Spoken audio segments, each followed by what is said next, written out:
नववधूची पहिली मकर संक्रांत असली की हलव्याचे दागिने घातले जातात।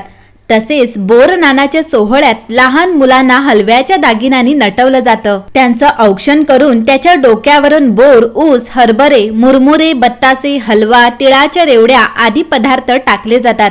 हे पदार्थ उपस्थित लहान मुलं लुटतात। या विधीला बोरनान असं म्हटलं जातं। लहान मुलाचं बोरनान का करायचं या मागे एक आख्यायिका आहे। असं म्हणतात की करी नावाच्या राक्षसाची वाईट दृष्टी आणि वाईट विचार मुलांवर पडू नये म्हणून हा विधी करण्यात येतो।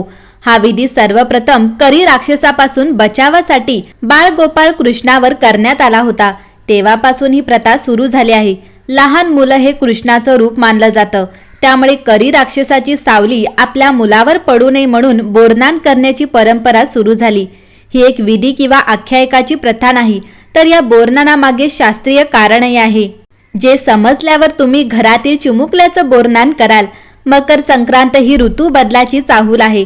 लहान मुलांना या बदलत्या ऋतूचा त्रास होऊ नये आणि या ऋतूतील फळं त्यांनी खावीत म्हणून हा विधी केला जातो।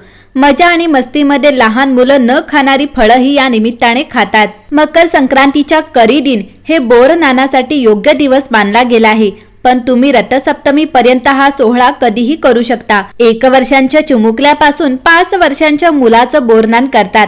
लहान मुलांचा कौतुक सोहळा आजकाल मोठ्या थाटामाटात केला जातो। मंडळी, घरात तुम्ही ज्या ठिकाणी बोरनान करणार आहात ती जागा स्वच्छ करून तिथे पाट किंवा चौरंग ठेवा। बाळाला नवीन काळे कपडे घालून त्यांना हलव्याचे दागिने घाला आणि चौरंगावर बसवा।